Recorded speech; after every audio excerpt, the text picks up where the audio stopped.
temple's close.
Nobu, come!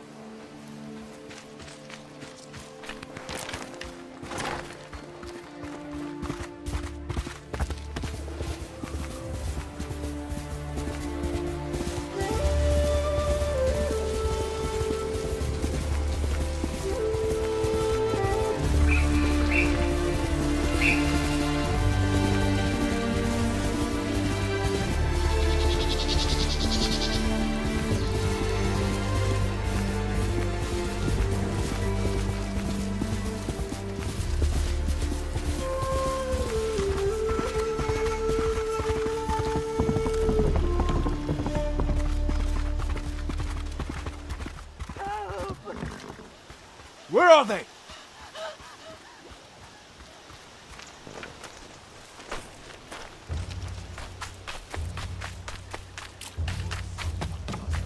No! Ah! Bastards! Enough! Next samurai. Arshoneg, Artsan gesh podos betsium. Sunit urquai minich!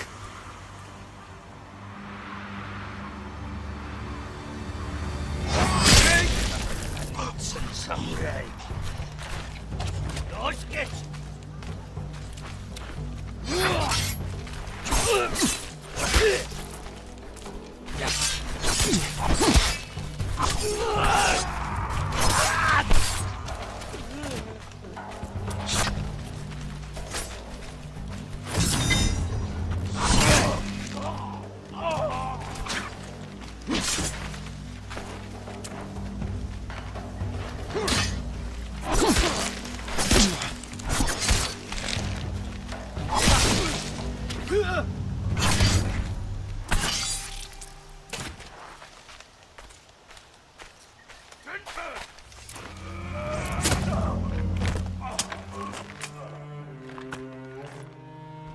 Jin, you're late. You're impatient. Where's the monk? The bastards beat me to him. Now they're torturing him at the temple. Come on. You think the monk's a hero? We need him, Masako.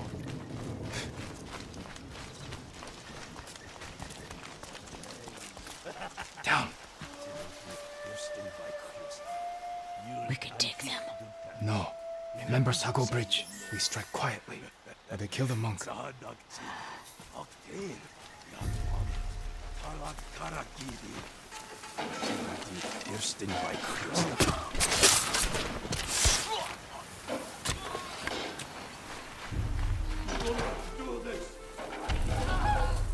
guard the exits. Just get that monk.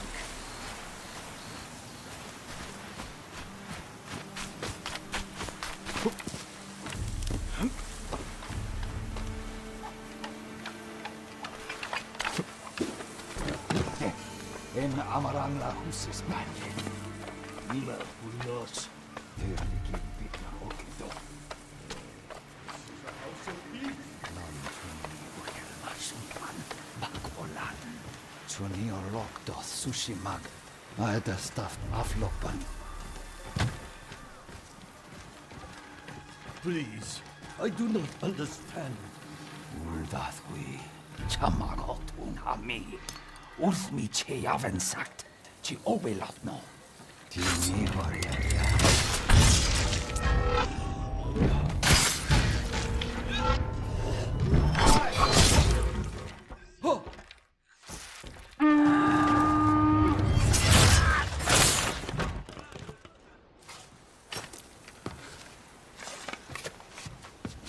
He called reinforcements. We have to move.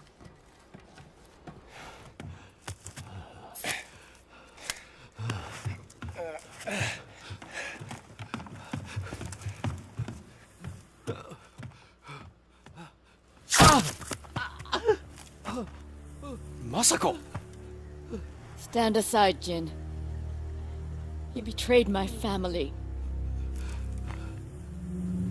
Run! If we fight, the Mongols win. They already won.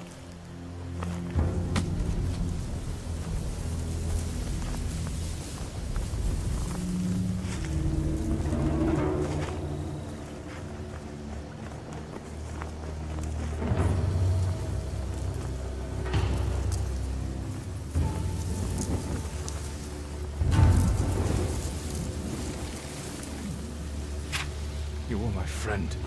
Give me the mark. No.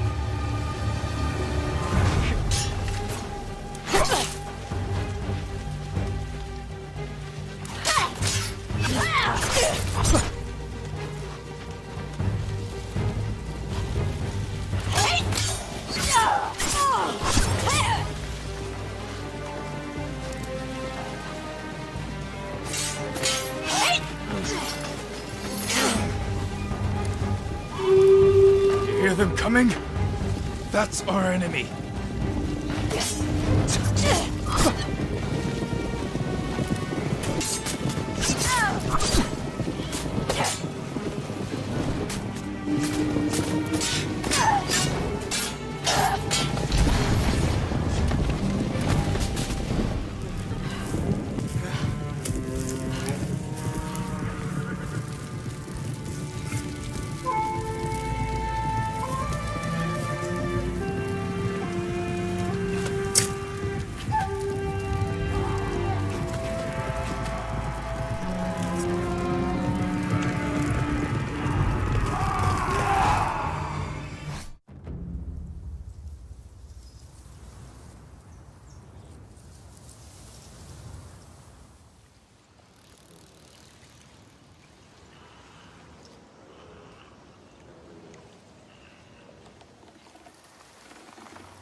Samurai.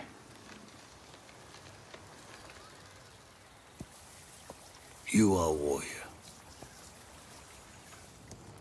I can see that. You trained your whole life for this.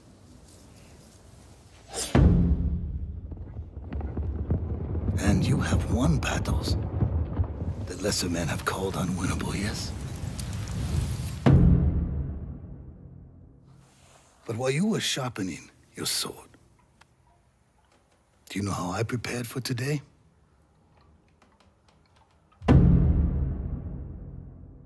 I learned. I know your language, your traditions, your beliefs, which villages to tame and which to burn.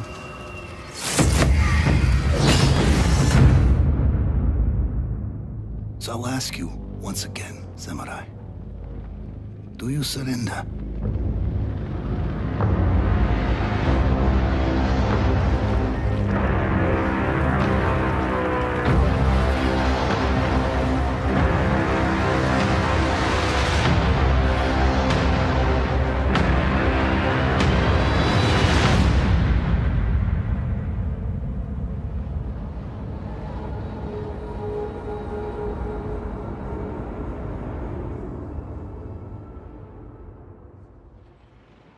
Back, everybody. Justin and Ryan here, along with Jason Connell, art director at Sucker Punch Productions, to talk about Ghost of Tsushima. Yeah. Which is, holy cow, man, let me just say, this is one of the most impressive things I've seen this year at E3.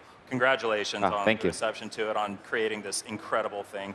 I think today we're going to do something a little different. We're going to do a deep dive into the world of Ghost of Tsushima. That's right. So we have a few shots that we're going to queue up here, and what I'd like is for you to just kind of walk us through what we're seeing. Talk to us about some of the artistic techniques and some of the technical tricks that you're using to make this game look so incredible. Yeah, absolutely. Is that cool? Yeah. All right, awesome. let's queue up the first shot and let's get in there. You have to do it in a quick amount of time, right? Yeah. You have to explain your entire process. Yeah. So this is a shot in one of our bamboo forests. And what I love about this shot, aside from all the, I love lighting so much. Oh, yeah. But the volumetric haze and the kind of nice translucency on the leaves, all of that stuff, it makes you feel real. Yeah. But it's also trying to get everything in the frame to move. That's something that we're trying to do. Like just you start making a game like this, and you look at an old Kurosawa film or something like that. They have a good documentary called Composing Movement about a still samurai with the world around him just moving. And I love this frame because it just showcases that. That really comes through, especially in the trailer that we saw at the showcase. You can really see everything in the frame is moving. It's so just alive. Everything feels alive. It's really just an amazing job that you guys are doing. That's the reason we opened up with that shot. You know, it's exactly what we want people to see when we first debut the game. So. And what's amazing is this is just one small little slice of the world that you guys are building at Sucker Punch. It's unreal. Yeah, that's Shall we move to the next one? Yeah, please. Oh my God! What? Come on, man! I kind of forgot the order, so like I'm just going to be shocked each time. Like, this is beautiful. I got a couple of things I'd love to talk about here. One of which is when we went to Japan. We went to Tsushima Island, and we saw. I personally saw some of the most beautiful sunsets and sun breaks, and just the sky was really evocative. And and that actually is something that some of our last games had as well. If you go back and look at like Infamous, so now that this game has a dynamic time of day, that made it very challenging because you can't just paint this beautiful skybox. You have to really orchestrate some tech to make these kinds of scenes come true. And this scene does that in spades. But it also has this, something else here. There's a sense of adventure. There's these shrines and places that you're going to be able to get to and go up to on top of high mountaintops. This is a high point in the game where you'll be able to actually visit and go to. So cool. Yeah. Yeah. You mentioned lighting before, and it really comes through. I think in almost every one of these scenes, the light is just kind of one of the focus. Really the core pillars of what makes each shot look so beautiful. Yeah, light. We put a lot of energy and artwork into the way that we light our games, and especially true for this one. Yeah. Okay, let's move on to the next shot. Do it. Wow. Yeah. Look Get out of here. Just leave. Get out. Wow. I cannot take how beautiful this game is. There's a lot of great things going on here. This is showcasing a variety of biomes. Obviously, this is not a bamboo forest. So there are places in the game that you get to that will be quite different than other parts of the game in terms of like the vegetation and the foliage that you'll see kind of around you. We want a lot of variation. We want people to feel like they can remember this place because it's extremely different than the other place. In this particular place, you see more of like a golden lake kind of feel. So it's another good example. Also, I'm very fond of the sky that's going on here. Another really good example, procedural sun breaks and breaks in the sky. Really feel like it's kind of foreboding, but it's also got a moment of beauty to it. So that's intentional. And the water as well. Yeah. I mean, I don't know if you touched on that earlier, but you have the birds coming through as well. I mean, it's just amazing. Well, if you look really closely, you can see like insects kind of flittering above the water there and everything. Yeah. I thought they were birds. They're probably insects. Maybe. Maybe both. Yeah, just gorgeous. Oh, the insects. Yeah, that's our effects artist. So, yeah. That looks incredible. Cool. Let's move on to the next shot. Oh, I love that. Yeah, this area. Part of what we're trying to do with Ghost of Tsushima is, it's very easy when you go and create. I mean, it's a photoreal-based engine. The technology lends itself to making very photorealistic-looking scenes. But our goal here is it's very easy to just add more stuff in. Like you could have this purple, flower little grove and just add weeds and more bushes and more just trees and and like make it a little bit less manicured, and maybe it's more photoreal. But it's very easy to add more on. But actually, as artists, I think it's really hard to be very minimal. Like, and our goal with the art direction for the game and in the environments is to be minimal in that way, so that it's a little bit more lasting, and you remember it. And this is true for if you watch the demo, the Pampas Valley that you see.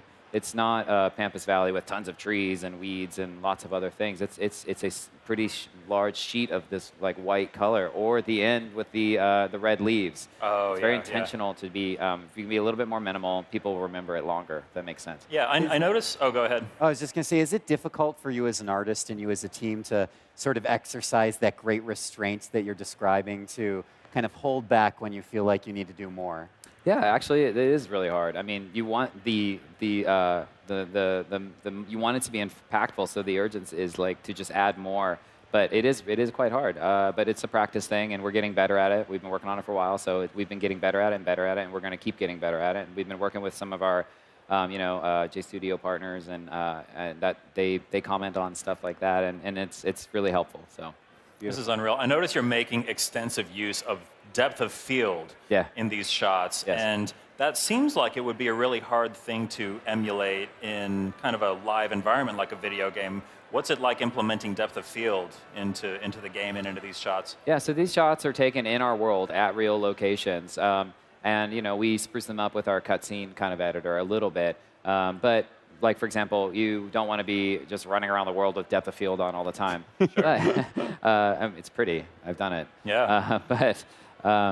But there are areas that you can do it, and it makes it look really amazing. Like in the duel, we know you're in this mode, and you're fighting you're in this thing where you're fighting this other person, and we can do some really subtle tricks with the camera to make the scene feel more powerful. Add a little depth of field on it. The beginning of the duel, the camera starts a little higher up, and that's not a very dramatic shot. But as the duel goes on longer and longer and longer, it's not rotating all over the place. You have full control over it. But if you just slowly pull the camera down a little bit so it's more on the plane, it's way more impactful. It's another area where I think you probably need to practice restraint, because when I was first learning how to take photos, I do some photography stuff on the side. I was always tempted to just crank the depth of field, just destroy the background all the time. But it's a little better if you kind of like find the right balance there, right? My team keeps me in check, because I am the environment art lead right there. But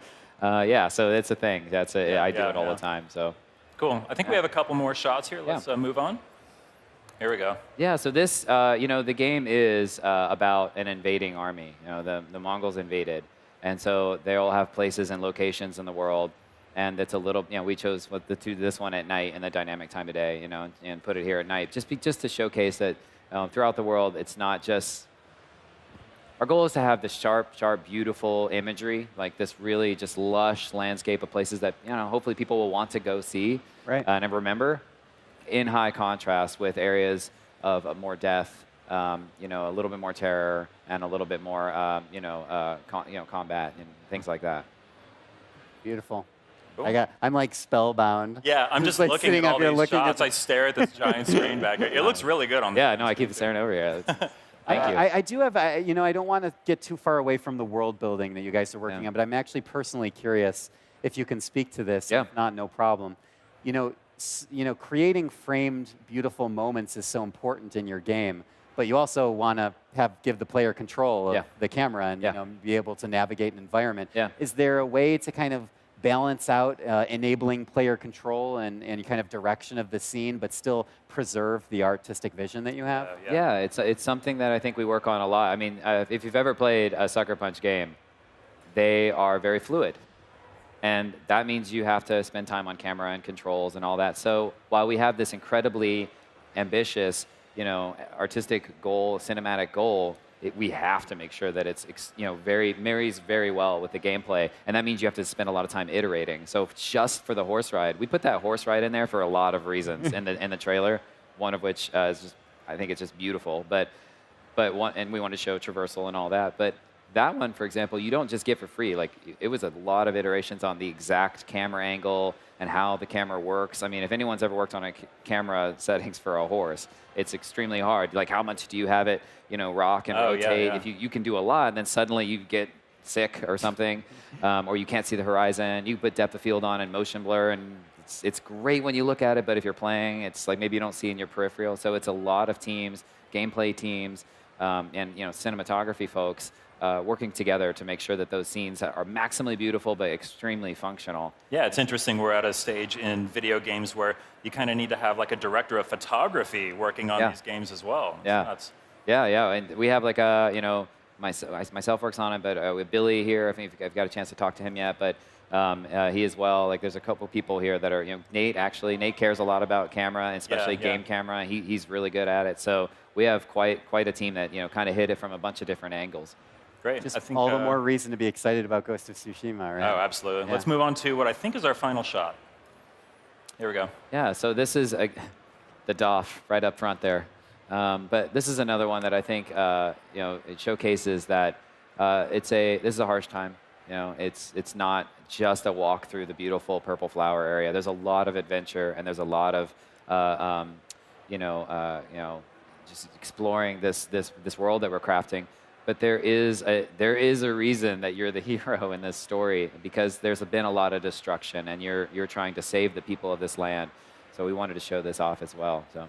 Yeah, I mean, look at everything that's happening in this shot. You've got obviously everything on fire, but you've got all these tiny particles, the little embers coming out, not to mention the incredibly blurred foreground. Everything, I mean, there's attention to detail there. Everything is still moving there.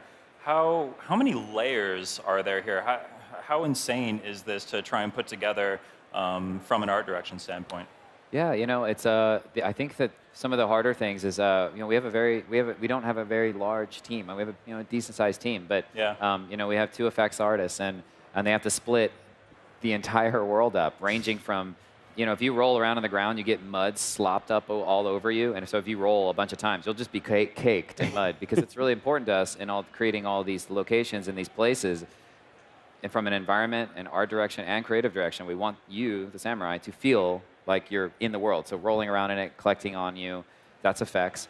Blood, if you saw the trailer, there's a lot of blood, so that's effects. Not to mention smoke and clouds and skies and things like those dragonflies and birds and fire and ember. It's a lot of work. So we work really closely with the lighting team, the effects team, on the environment team to create these kinds of scenarios. It's incredible how much has to come together to make something like this happen. Yeah, I think one of the hardest things is actually, I said it earlier, but I just want to recap it again because I think it's so important to the genre, but is wind. Having everything move, if it can move, make it move, is a goal for us. It's a very ambitious goal for us from the very beginning. And we're achieving it. Like you walk around the game world and you're like, oh my God, like everything in front of me is moving, and that's a goal. Yeah. So seeing that that last shot of everything, kind of all the flames coming up and everything, it reminded me of one of the shots from the trailer, and I wanted to ask about that real quick. I don't think we have it queued up, but I just wanted to acknowledge how beautiful that I think it was the final shot of the trailer that we showed during the showcase was, where there's the duel happening, and then the flaming arrows start to come in, and everything gradually starts to light up. Where did that come from? It seems so inspired. It's so beautiful. You think that you're seeing something incredible, and then it just goes even further. Yeah. I love the ending of that, and there's a couple of reasons why. There is Jin Sakai. We want to present him as he's a harsh samurai. He can hold his own, but he's also knows that he can't do this without help of other people. So it's a little different. He is a little bit different than the average samurai, and that's actually really important to his growth as a character, because eventually he will become the Ghost of Tsushima, and that starts with him being a little bit more compassionate in a moment where you may have normally seen somebody kill somebody. So our goal there was, how do we build the drama, not in the favor of compassion, but in the opposite direction? Fire, people right around the corner on them. And he still takes his time and isn't just yelling at her or anything like that. He's like, no, I need your help. Yeah. And that was the inspiration for that. Yeah. So it's no secret that you did a lot of research when you were preparing for this game. Lots of travel, lots of on-location work. Yeah. When you were doing all this research, how faithful did you decide to be to the real-world locations that you visited versus kind of taking more artistic liberties with the worlds that you're building here? Yeah, well, when we went to Japan, and a couple groups of us went to Japan, and we went, and J Studio kind of guided us on this awesome tour, and it was fantastic. And then we went to Tsushima, and that place is stunning, and it's beautiful in its own way. And it's like 87% like deep, thick forest. Like you can't even go through it. You can't ride a horse through it. It's really hilly, and so it makes it a little hard to make a game out of that perfect landscape. But we did take the exact map, and so some locations. There's actually the beach where the invasion actually happened. We have that marked on the map. But in truth, it's we're making an original kind of story and an original character, and so there are some areas where, for the general gaming audience, we're like, oh, we're going to create something new in this section because maybe it would be really fun to adventure to. Yeah. Or we could put a really interesting story there. But usually those, when they're really off or different, we work with one of our J Studio producers who now is on our team. He's been helping us a lot, just guiding us on which ones we should go towards and which ones we should move away from. So it's been great having that help. Cool. I just want to acknowledge something that's kind of crazy. I think the last time that you and I were on a stream together was when Infamous First Light was getting ready to come out. I remember that. That was also a PS4 game. Yeah. It looked stunning, but this is on a different level. How have you guys just kind of done something so incredible on the same hardware that it feels like such a jump. Yeah, we build on a lot of the same tech. You know? But I think one of the things that we are doing, and especially is very prevalent in this demo, is really taking the time to give you the moments that need time, right? Like, so the opening shot, we don't just jump to it. Like, hero face, let's go. Like, no, we're going to play our composer, who's a Japanese composer, Shigeru Umebayashi is our composer. We give that time up front, and that is exceptionally important to showcase the beauty of the environment. And it's amazing. Like, just giving it a little bit extra time makes people appreciate other things more. Like when you finally get to the moment where you do the EI strike and you kill the guy in one hit.